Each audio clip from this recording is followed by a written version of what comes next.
Hello மக்களே, இன்றைக்கி வீடியோவில் என்ன பார்க்க போகிறோன்னா எம்டி பாயா தான் பார்க்க போகிறோம். அது எப்படி செய்யுதுன்னு பார்த்துக்கலாம் வாங்க. ஒரு ஸ்பூன் எண்ணெய் சேர்த்துக்கலாம். 4 கிராம்பு 5-6 பட்டை சேர்த்துக்கலாம்.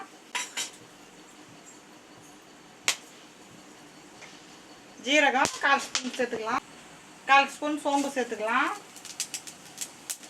கசகசா 1/2 ஸ்பூன் சேர்த்துக்கலாம். மிளகு 1/4 ஸ்பூன் சேர்த்துக்கலாம். 5 முந்திரி, கொஞ்சமாக தேங்காய் சேர்த்துக்கலாம். கொஞ்சமாக புதினா தழை, கொஞ்சமாக கொத்தமல்லி சேர்த்துக்கலாம். இது எல்லாத்தையும் நல்லா வதக்கிக்கலாம்.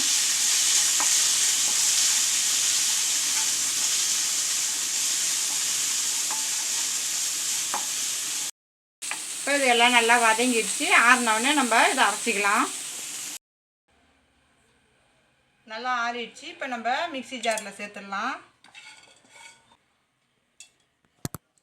கொஞ்சமாக தண்ணி சேர்த்து அரைச்சிக்கலாம். 1 ஸ்பூன் எண்ணெய் சேர்த்துக்கலாம். எண்ணெய் நல்லா காஞ்சிடுச்சு. ஒரு பெரிய சைஸ் வெங்காயம் மெலிசாக கட் பண்ணி வச்சுக்கிறேன், அதையும் சேர்த்துடலாம்.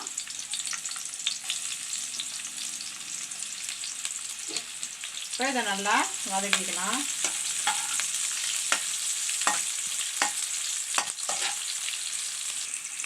நாலு பச்சை மிளகா கட் பண்ணி வச்சுக்கிறேன், அதையும் இதில் சேர்த்துக்கலாம்.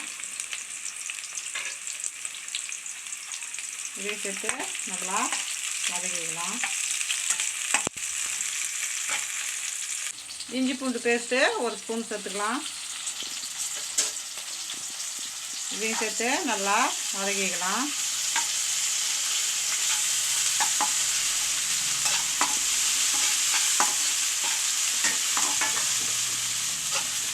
இப்போ இஞ்சி பூண்டு எல்லாம் நல்லா வதங்கிச்சு. ஒரு தக்காளி மெலிசாக கட் பண்ணி வச்சுக்கிறேன், அதையும் இதில் சேர்த்துக்கலாம்.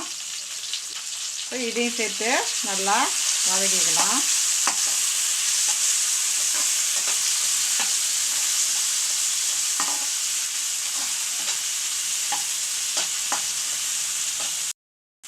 கரம் மசாலா 1/2 ஸ்பூன் சேர்த்துக்கலாம்.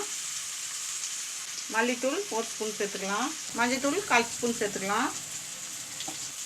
நம்ம அரைச்ச விதை இதில் சேர்த்துக்கலாம்.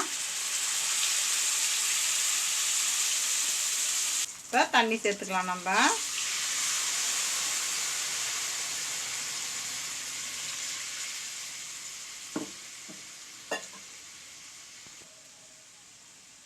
உப்பு 1/4 ஸ்பூன் சேர்த்துக்கலாம். இப்போ இது எல்லாத்தையும் நல்லா கலந்து விட்டுடுங்க.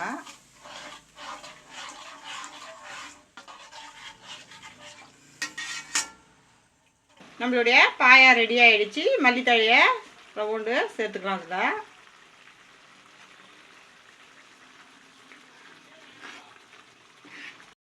இப்போ நம்மளுடைய எம்டி பாயா சூப்பராக ரெடி ஆகிடுச்சு. இதை ஒரு பவுலுக்கு மாற்றிக்கிறேன்.